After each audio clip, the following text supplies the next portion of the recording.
We're proud to welcome you to the Exceptional Advisor podcast series, brought to you by the Investments and Wealth Institute.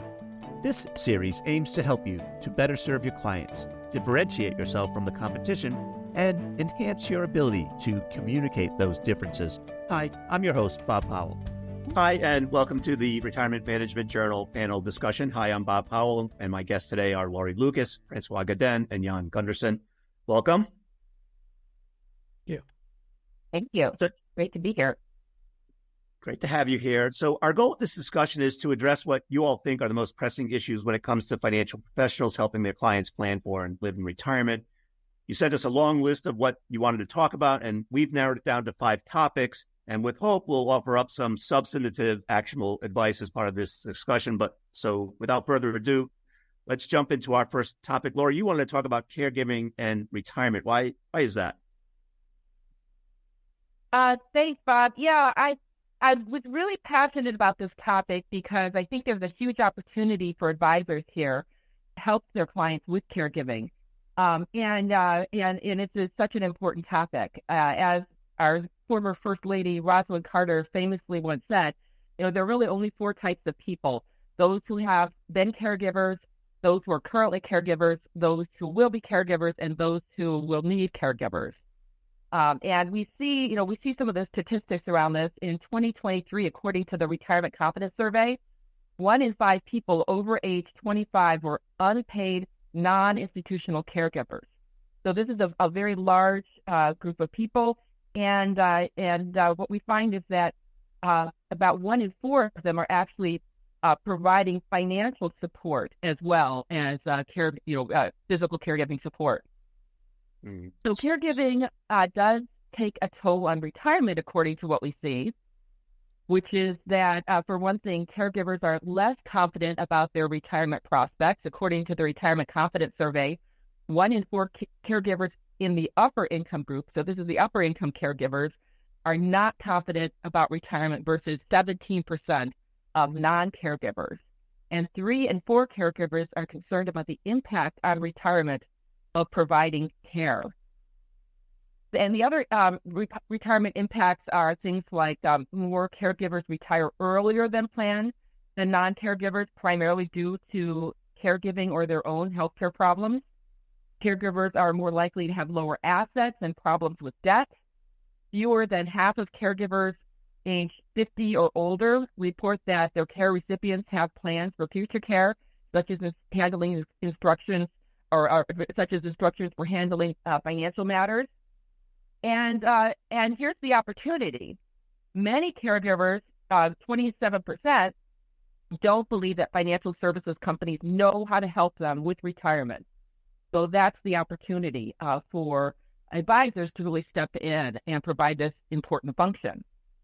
So, in answer to your question, that we talked about earlier, how deep should advisors go here? I think the opportunity is to go very deep because, helping caregivers navigate the impact of caregiving on their retirement outcomes, it can be as simple as incorporating caregiving costs into retirement projections. And this is especially important since we know that retirees routinely express remorse about spending too much on others and not being able to afford their own care.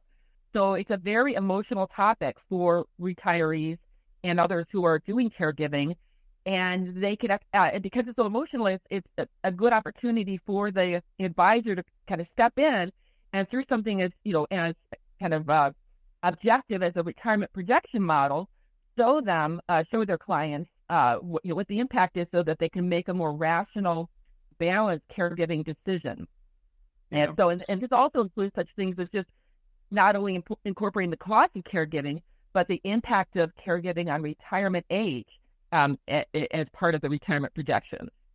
Yeah. So Lori, from my perch, it seems like advisors are somewhat ill prepared to help their clients with this notion of caregiving, housing options, healthcare documents that may need to be completed, like DNRs or living wills, that they don't have the knowledge, skills, and abilities to do that at the moment. Would you agree, or am I off base here? Yeah, I agree with you. And I think it's also that there might be a hesitancy that advisors have because it is such a fraught topic. No one wants to talk about these things. because it's not you're talking about end of life type of things.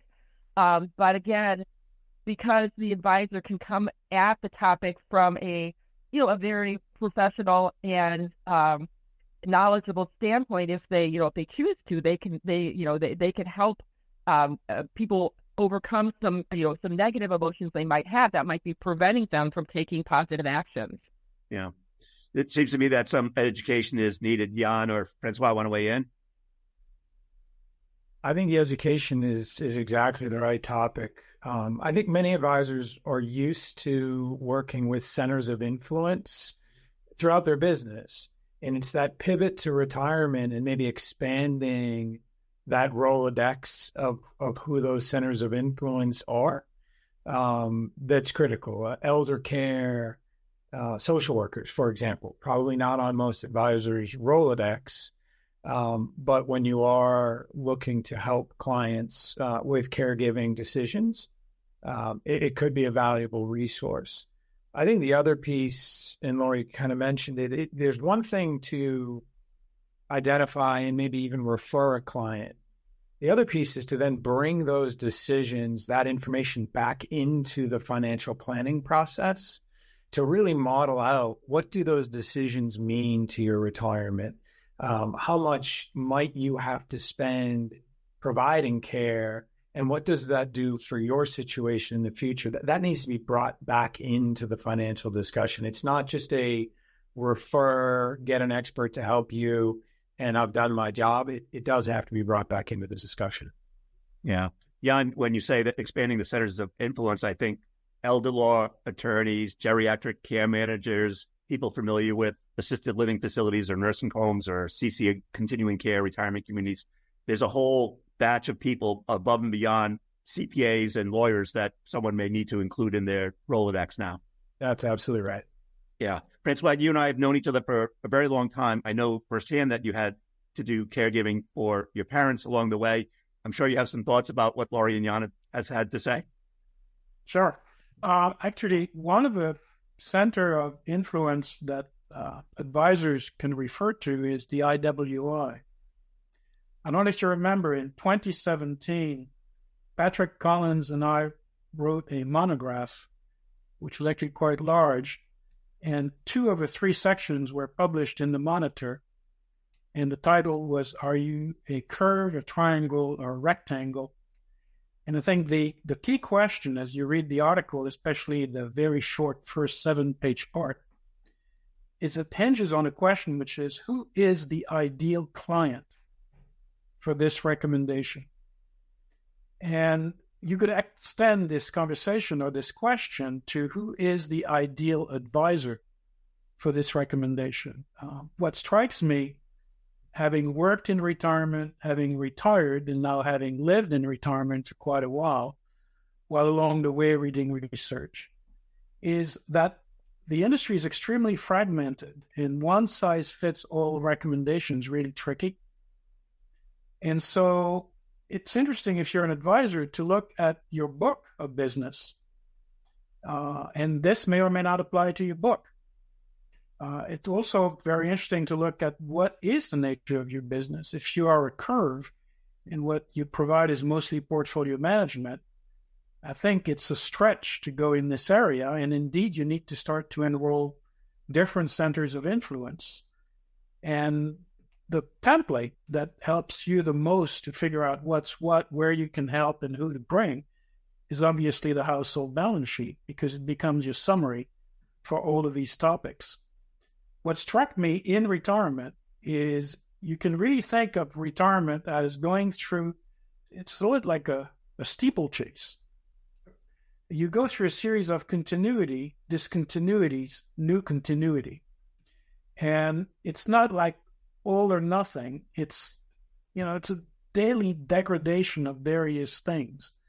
And then, yes, at some point, the degradation is so large that somebody needs to take care of you. And obviously that should be in your retirement plan. And, the policy statement and the various other things that we've put into the household balance sheet and the RMA are there for that. And so I think the IWI, given what it has with the RMA and all the work that we've done, is a very, very good place to address a lot of these issues. Yeah. François, as you suggest that there's an ideal advisor for this, I also think about as you add these services to your practice, there's the possibility that your profit margins may decline. I'll make that a jump ball question. Any thoughts about whether advisors should pursue these services at the risk to their profits by chance? So there's an 80-20 issue there, which is, what provides 80% of your profitability for 20% of work? And then do you really want to take something that's going to take 80% of your work, but only contribute 20% of your profitability? That is a valid business decision to make. And again, why, we go to this question of who is the ideal client for this recommendation, or who is the ideal advisor for this recommendation? My experience going through these issues is it's a good idea for my advisor to suggest that I look at those things, but I have found it more comfortable to go to lawyers to prepare all of these documents. And I think there's an interesting topic we could discuss here, which is how far should an advisor go and where should they stop? And we know there are areas where there's a hard regulatory stop, like with Medicare. It may be more fuzzy with others, and maybe the rate limiting factor becomes this 80-20 that we just discussed. But I have found it as a person to like the team approach rather than the, advice from a single person or team. I'd love to hear what other people have to think about that. Yeah, I would agree that it would be interesting to have a specialization in caregiving, and there's a lot of documents out there that people use to interview potential advisors, and emphasizing that if that's a need of yours, that there could be specialists out there that either François, like you said in your case, have personal experience with caregiving or have taken it upon themselves to become knowledgeable in that area. Because unfortunately, we see with many caregivers is they don't go to professionals, they don't go to lawyers even. They just go to family and friends, and they don't know what resources are out there, and they're kind of winging it, which is not obviously ideal. So even to the extent financial advisor can give insight into all the resources out there, that would be extremely helpful. We have a lot of topics to go through. Laura, you wanted to also talk about a related topic, which is disability and retirement. Eager to hear more. So it's it's a very similar topic as with caregiving, in the sense that you have the 1-2 punch of people saving at lower levels when they have a disability, and also that they tend to retire earlier. It's even more pronounced when it comes to caregiving. It's even more pronounced when it comes to disability. 1 in 4 people aged 65 to 74 have a disability, such as hearing, vision, cognitive, or more commonly, an ambulatory disability. And 45% of those aged 70 or older have disabilities. They also suffer even more than caregivers and others when it comes to having debt, particularly credit card debt. So this is affects not only their financial position in retirement, but as we've seen, also their mental condition in retirement. They tend to have lower retirement satisfaction, lower levels of retirement well-being, and even a reduced standard of living that's more common than people that are not disabled. So the bottom line is that unfortunately, as we saw with caregivers, financial advisors are less likely to be relied upon by the disabled. 22% say that they have a financial advisor that they rely on, compared to their non-disabled counterparts, which is 32%. And like we saw with caregivers, they're more likely to rely on friends and family, which is not ideal. So tailoring financial advice offers another opportunity to financial advisors. They can offer, similar to with the caregivers, they can offer specialized planning, such as incorporating the specific needs and costs into retirement projections. And what we see with disabled is that they are more likely to be spending money on housing and out-of-pocket medical costs, as you can imagine, versus and less on entertainment in retirement. So incorporating those into the retirement projections can be very important. And there's plenty of data out there in surveys such as the Health and Retirement Study that can help provide that modeling for financial advisors. Again, disabled retirees need help navigating resources, including community and government programs, to the extent that financial advisors can help them with that. And as a standard part of their practice, advisors really should be, I think this is extremely important, to have free retirement discussions about the importance of short and long-term disability insurance, as well as types of long-term care insurance alternatives that are out there. So I think those are the opportunities for advisors. Yeah. Jan, would you concur? Absolutely. I think, this topic and the caregiving, as Lori pointed out, are very intimately tied. And for me, it brings back something François said, which is, this is a business model decision for advisors, right? As they think about their value prop and where they want to focus their business, having that business model that allows you to bring in the right experts when you have a unique situation like this, whether it's someone caring for disabled or someone who is disabled and is trying to plan for their own retirement. It is about setting up your practice to be able to handle these type of things. You don't have to be the expert in every situation. And I go back to that Rolodex statement. As you think about Social Security, disability insurance, you don't have to be the expert. That most advisors aren't the expert in Social Security withdrawing, period, never mind the disability insurance, ABLE accounts. But having those resources that when you do have that situation, your business model allows you to go pull in an expert and provide your client that advice. It's back to François' 80-20. You don't have to put 80% of your effort. You have to set your business model up the right way to be able to go tap the resources you need when you have these type of clients. Yeah. I'm curious, given your role, whether you think the asset management industry has done enough to help advisors with these discussions, or is there more that could be done?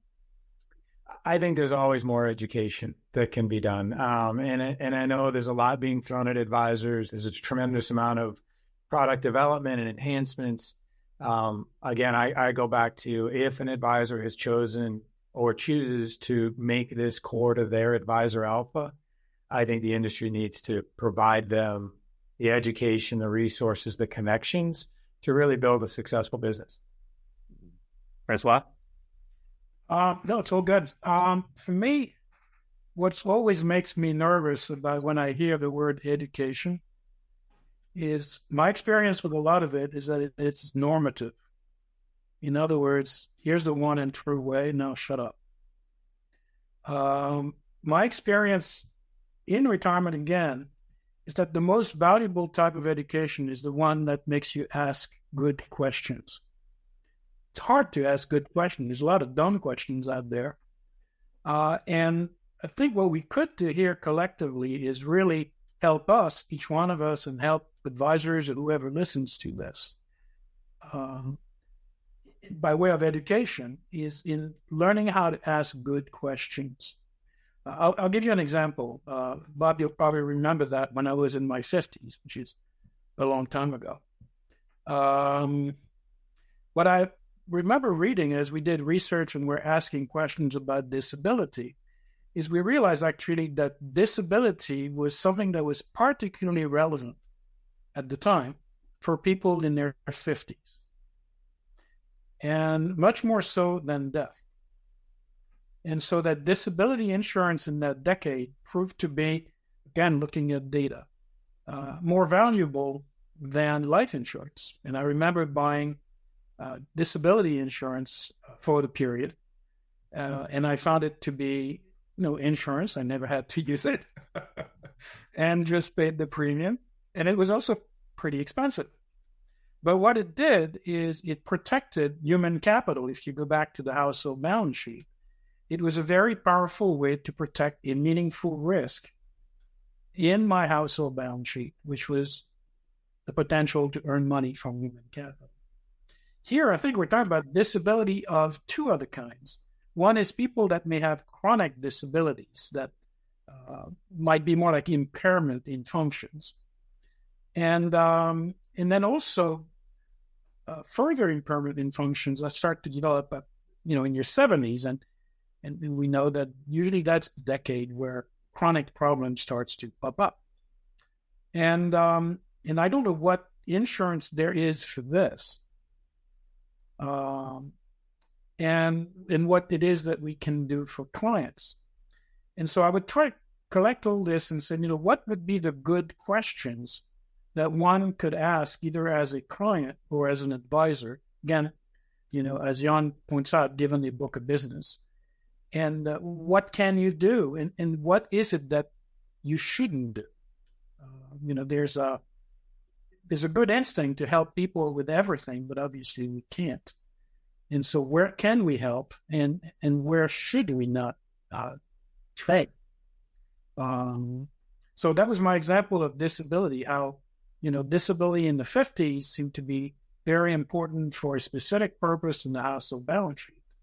So if we now look at disability in retirement, what does it affect in the household balance sheet? Obviously not human capital anymore because they're retired.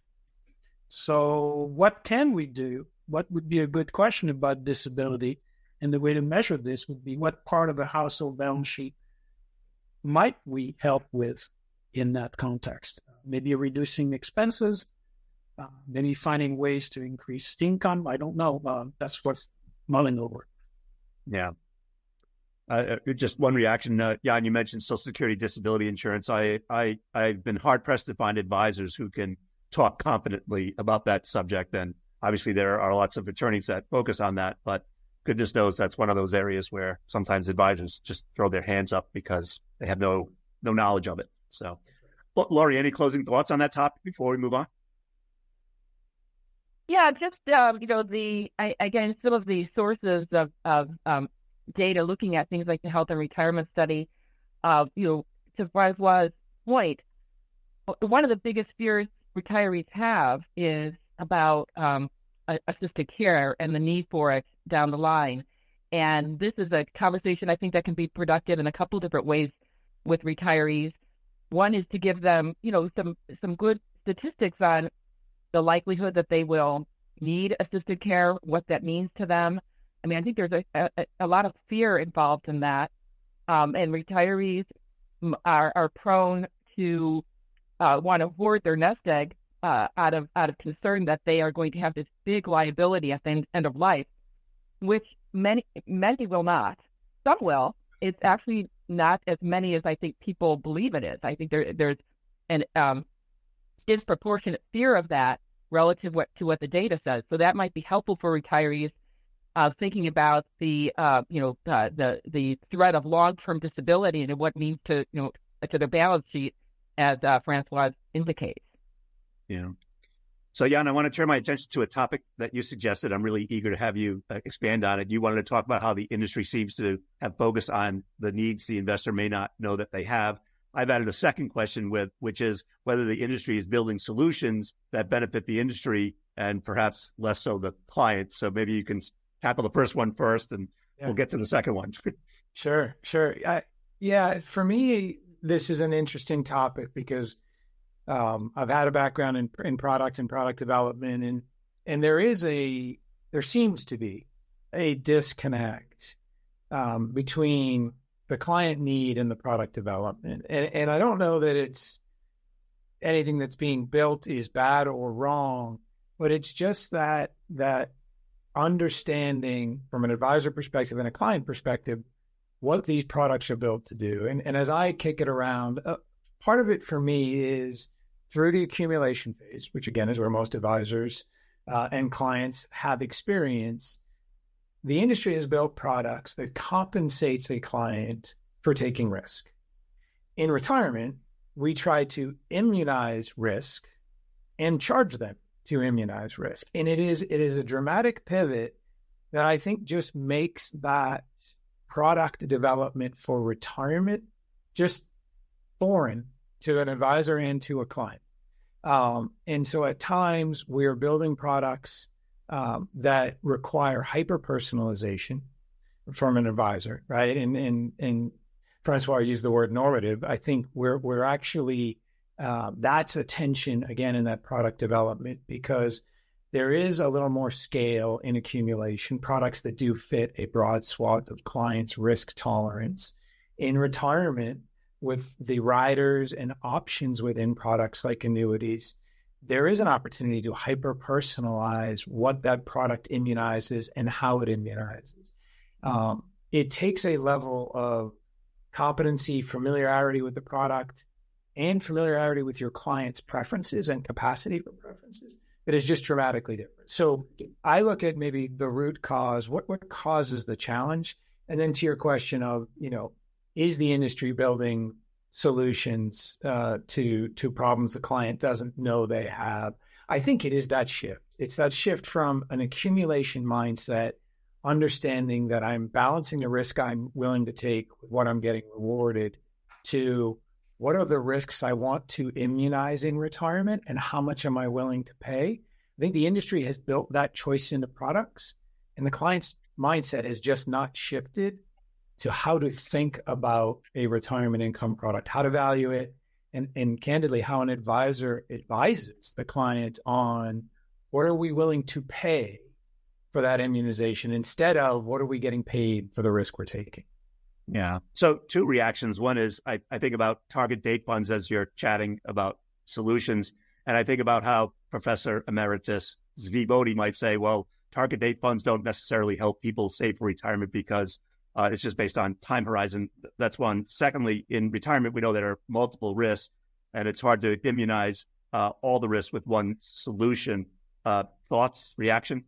Yeah, I agree with that completely. And I think, I refer to it as levers. When you talk about this preference and capacity for preference of the client, you're talking about pulling levers, right? The liquidity that they want in their retirement savings versus the guarantees that they want, current spending versus longevity, their own retirement quality and leaving a legacy. These are all levers, and there are trade-offs. And how an advisor helps a client understand those trade-offs and then how they apply products to those trade-offs, it's complex. And so, yeah, I agree completely that, a target date doesn't take into consideration those trade-offs, and really no one product can balance all those trade-offs. And it does become almost product allocation. We talk about asset allocation when you're building a portfolio. It becomes an exercise of product allocation to address those levers and an individual client's preference. Retirement is personal. It is going to require more work for an advisor to address those personal preferences during retirement. Yeah. If I'm not mistaken, I think it was Moshe Milevsky that coined that phrase, product allocation, some years ago. Yes. François, I'm sure you're chomping at the bit to respond. So let me get you in before I get to Lori. Jan, that's very good. This feels just like the old RIA discussion. Yes. Yes.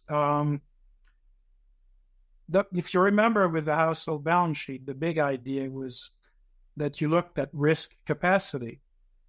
And then from that, we were able to look at what we call the risk management techniques allocation, which Moshe shortened as product allocations. And yes, that's extremely individual. Again, going back perhaps to a personal example, when it came to my own retirement, what I determined at the time to be the major risk that I wanted to hedge was inflation. And so the product choice, the product allocation that I made, or the risk management technique allocation that I made there for the hedging bucket was tips. And I built a ladder of tips. That proved to be a rather good decision in the last few years. I'll make a more general point because that's something that I've been researching and working on for the past 7 years, which was how do we go beyond what we had done back then. But the point that Jan made that is key there is that in the investment management world, we work with averages. and namely the arithmetic average of returns, and we call that expected returns. Now, that equation is a bunch of returns divided by their number of returns, and nothing in that equation includes variance. And so expected return, arithmetic average, the average, or the expectation is a measure that does not include variance. And once we start to move from the general to the individual, obviously what matters is the individual variance, the difference between the individuals. So Jan started right. The way we do it on the investment side, on the accumulation phase, we do it with metrics that are based on averages, and there's scale for that, and it works. The minute we flipped to retirement, it became very individualized because all of a sudden, individual variance rears its ugly head. And this is really where I think the product development and things that matter starts to roll in, which is how do you bake variance back in there? So people say, oh, mean variance optimization. Sort of, but not really. And so what else is there? Well, there's a lot there, and maybe that's another discussion. But I agree that the big shift is from working with averages to all of a sudden working with individual variance, what I think Jan called immunization of specific risks. And I think every single one of us will have to face that decision of what are the top one or two risks that we want to immunize, because you can't immunize them all. First, there may be no products for it, and second, you probably don't have the budget for it. And so, what is the one or two that you think if you get that, the rest will take care of itself? So, as you're talking, François, and Jan, I'm thinking that maybe what comes next is not necessarily product innovation, but maybe service innovation, right? And as I think about building retirement income plans, I think it's not a off-the-shelf solution. It's really a spreadsheet with rows and columns, and it's hyper-personalized. And maybe that's where the innovation is that doesn't exist today. Look, Laurie, any thoughts about that? Any reaction? Yeah, no, I really like the way that Jan and François have framed this about the trade-offs, because I actually agree there are trade-offs, and one of them is healthcare costs, which I think is a huge consideration for many retirees, and I also agree on inflation. This is, when you talk to retirees, they're much more concerned about things like inflation than they are things that are driving guaranteed income solutions. And so it leads me to wonder, if the industry, to your question about what solutions are we pursuing that maybe we're being too aggressive about at the expense of other solutions, and guaranteed income to me falls into that category. And in particular, I'm concerned about the idea of defaulting people into a guaranteed income solution. That's been something that's been thrown out there as a possible antidote to the annuity puzzle, which of course is the economic theory that the annuities make people better off when they face the risk of outliving their assets. But even so, few retirees opt to receive their retirement benefit in the form of an annuity. So why is that? And the conclusion has been things like lack of understanding. People just don't get annuities. For framing, it's easier to take a lump sum than to annuitize. Let's make it easier for people. Or it could be something as simple as aversion. People just don't like annuities. And I'll never forget a focus group I saw many years ago, where retirees were asked about their reaction to having an annuity and putting their money into an annuity. And a woman took a pad of paper and she said, "It's like this pad of paper. I don't want an insurance company to have my pad of paper and give me a piece of paper every once in a while. I want my pad of paper, and I want to be in control of my pad of paper." And if that's how people react, that's a legitimate behavioral consideration that needs to be taken into account. So are we as an industry pursuing annuity solutions that 20 years from now will be in the same exact position we are today, which is only 1 in 7 retirees have used a product that guarantees monthly income. And maybe our efforts are better spent on other parts of the concern or other concerns that retirees have and are very focused on, such as inflation and healthcare costs.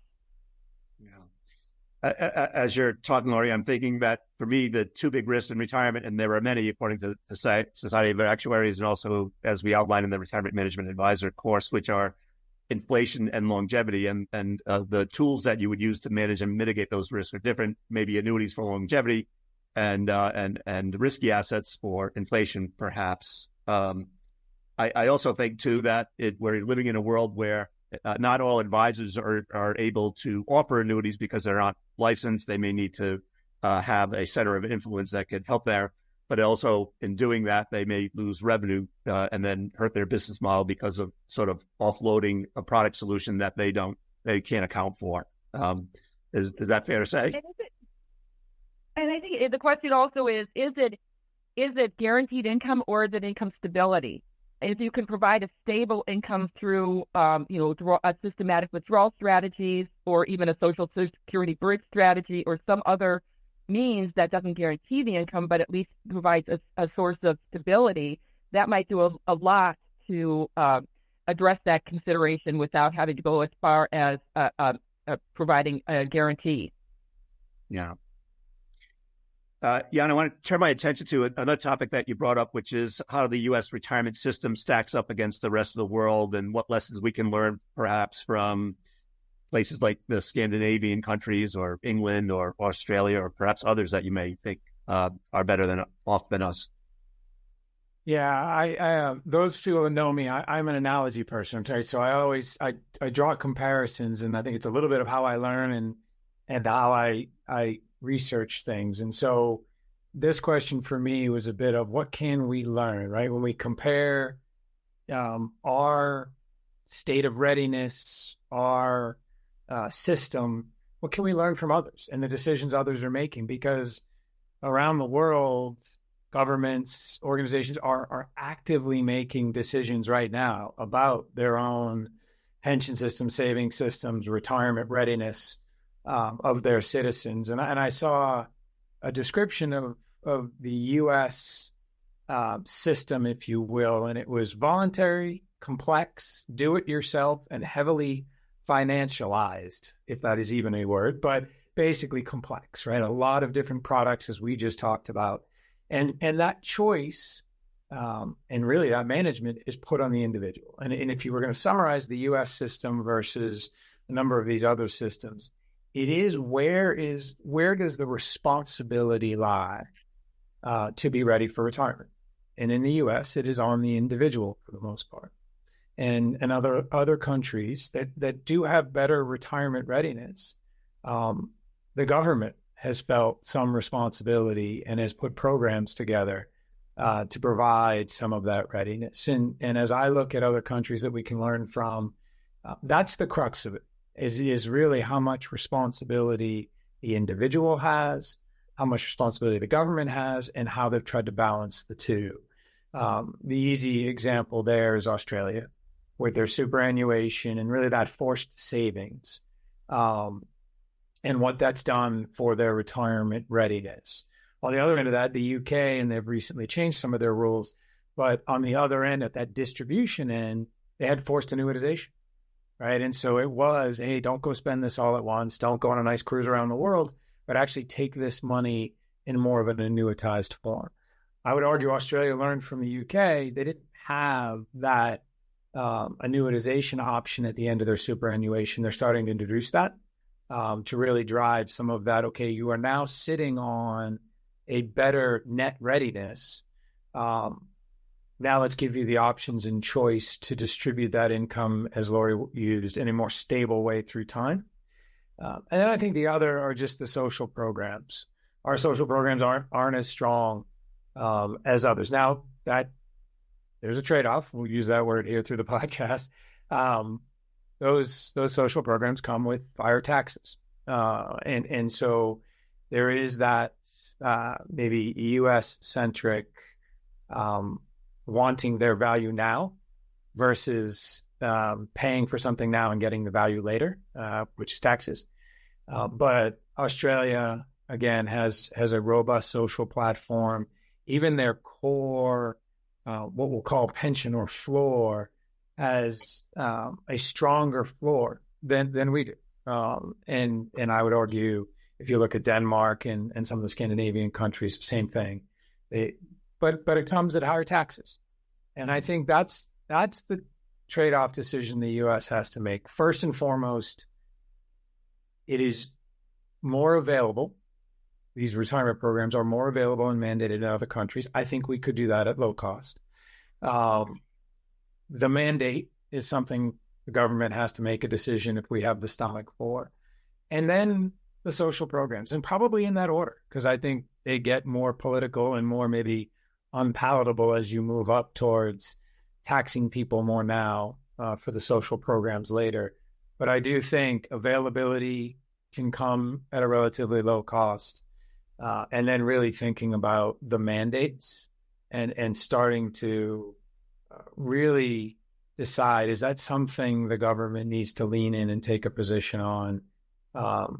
And will people fight it at the outset? Probably. Will they see the benefit later on? I think so. And I think you can point to other countries and show those citizens' experience, perhaps to assuage some of the concerns in making more draconian decisions for the U.S. retirement. But the Melbourne-Mercer Pension Index, just as an example, again, comparing, has the U.S. as a C+.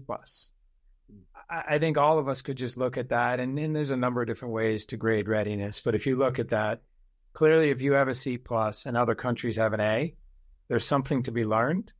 And I think we need to start taking some of those analogies, some of those comparisons pretty serious. So that's just it. To me, that's another topic. How an advisor helps personalize it is critical. If we're not helping clients get to that point where they're engaging with a client for that hyper-personalization for their preferences, François said it, a lot of what you might want to immunize, you might not actually have the funds to immunize. We've got to change that problem. Yeah. One quick follow-up. When I think about the UK and I think about their NEST program that they've mandated employers to offer the retirement plans to their employees, we've made some headway there. We only have maybe, according to, I think maybe Laura, you would agree, EBRI has it at 50% coverage right now.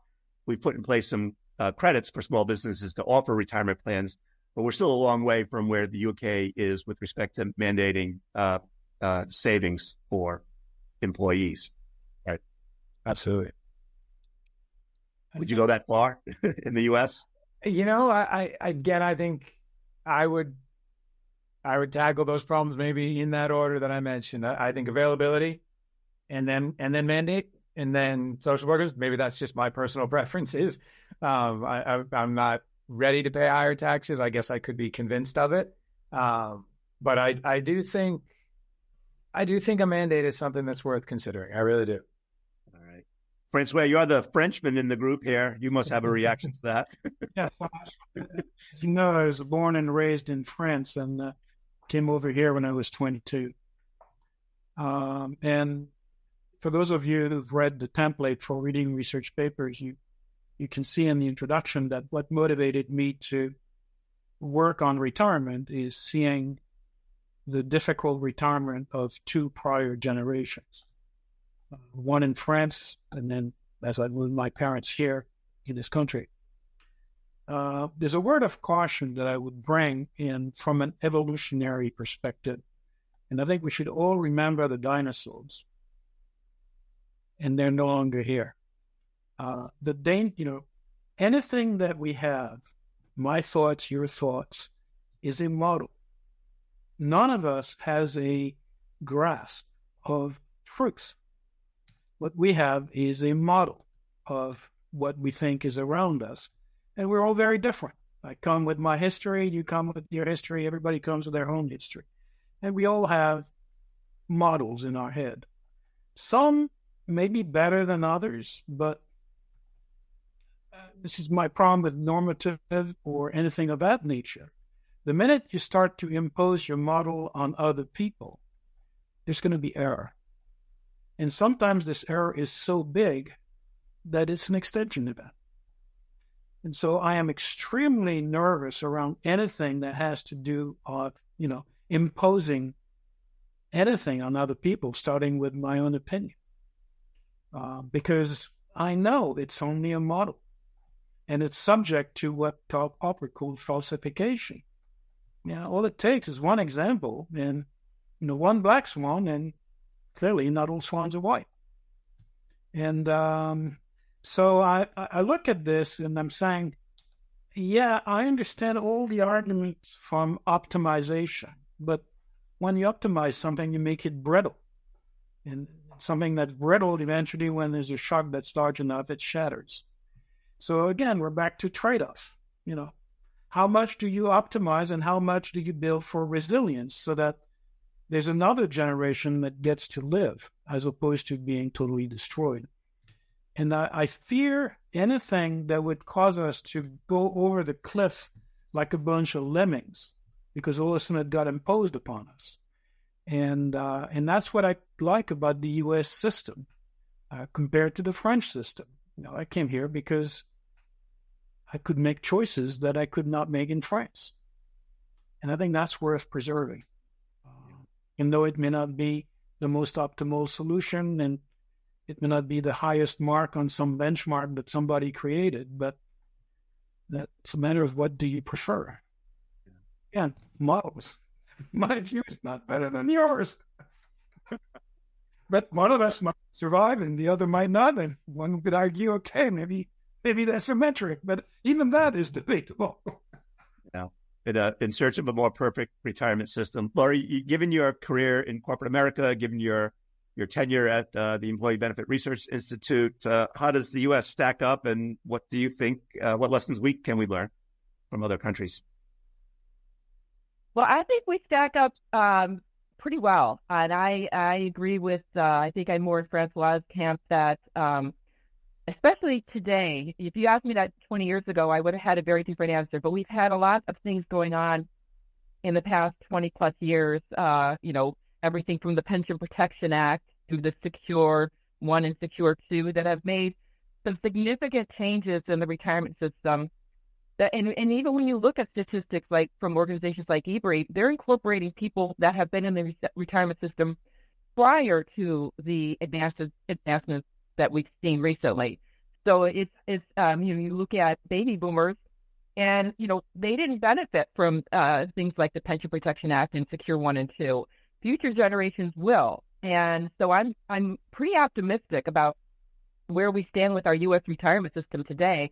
I think it's more about tweaks, pretty important tweaks, but as opposed to revamping it with things like mandates. And so 2 examples I have of, pretty meaningful tweaks. And I think that, we defaults have been around such as automatic enrollment, for decades now. And one thing that I really like about the Australian model is that it allows defaults in principle. I don't know if they really do this, but in principle, it allows defaults to be determined on an individual basis, taking into account wealth and salary and age and other information. And I think it's about time that the U.S. retirement system made that easy to do here as well. We've got a pretty simplistic default system based on, age, but there's a lot more that should be going into it. So I think that's something that could be incorporated. And then I think the other thing that I like about the Australian system is that they've implemented the stapled super fund, which is linked or stapled to an individual employee so that it follows the employee if they change jobs. I think one of the biggest problems the U.S. retirement system has, apart from low contribution levels, which we addressed to at least some extent with automatic contribution escalation, but we have done almost nothing around leakage.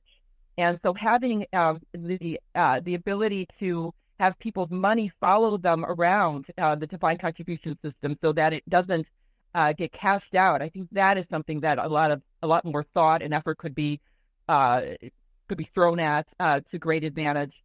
But again, in my opinion, these are more tweaks than we've got a fundamentally flawed system. I just don't believe that. I think we've got a pretty good system. And it's much better than when I started out in the industry. So we have about 6 minutes left, and I'm going to apologize in advance. I'll give you each 2 minutes to maybe either talk about something that we might have missed that you want to mention, or just something that might bear reemphasizing. François, I'll give you first grab at this one. One word: variance. You got a minute 55 left. We can embellish over the word, but that's the one thing, is individual variance. And in terms of embellishment, I would offer something for people to follow up with, is the work of the London Mathematical Laboratory with a researcher called Ole Peters, who's the lead of it. And the field is called ergodicity economics. And the point is very simple, is that the average, or expectation or expected returns, among the many findings, but that's a big one, represents an ensemble outcome. It's the typical outcome of a casino. It's the typical outcome of the ensemble. Whereas if you calculate something else called the time average growth rate, now you start to have a metric that represents the typical outcome of the individuals. And in the presence of variance, the ensemble average can be positive and the time average can be negative. And so this is my caution about forcing anything on anybody, is at the very core of the metrics that we use, we have a huge worm in the apple. Is we can see something that's positive where the experience of people around us is negative. And if that doesn't remind you of economic statistics, what will? Well, I think anyone who listens to this or reads the transcript will have to grant them a PhD from the IWI just for those closing remarks. Jan, you're up next. Yeah, I think for me, it's maybe a spin on variance. It's about the trade-offs, right? And I think as a result of that, it just reinforces to me the importance of advice. And it's the advisor's advice. It's the advisor surrounding themselves with the right centers of influence to provide the client with the right advice. It's going to be personal. Their situation, their preferences, the trade-offs they're willing to take are going to be personal. I think it's doable. I do think, you're going to be able to help clients determine what is most important to them. But it's about identifying those trade-offs, identifying their preference for those trade-offs, and then providing them the right advice, and you as an advisor having access to the right advice to help you do that. Laurie? Well, I want to thank François for the use of variance. I haven't heard that term thrown around so much since I worked for Roger Ibbotson, so it's been very refreshing. So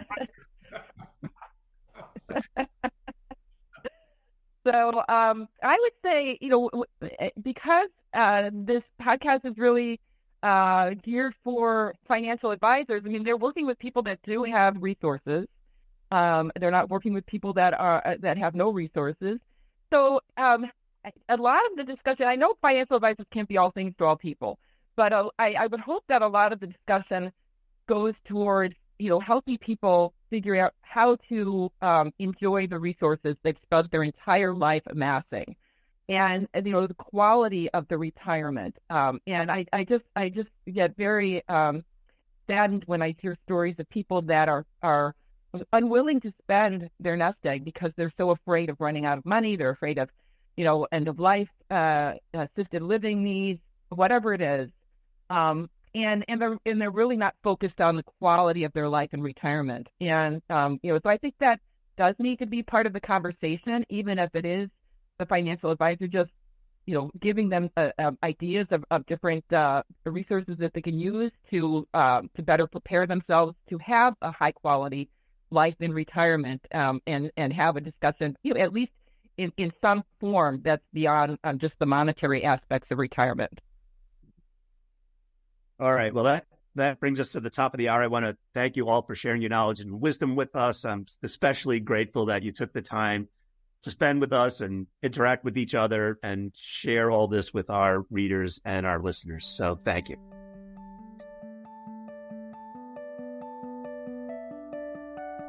Thank you for listening to the Exceptional Advisor podcast brought to you by the Investments and Wealth Institute.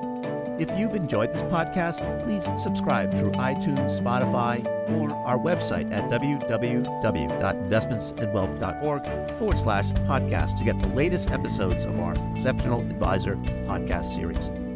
For additional resources, updates on events, and exclusive membership deals, visit www.investmentsandwealth.org.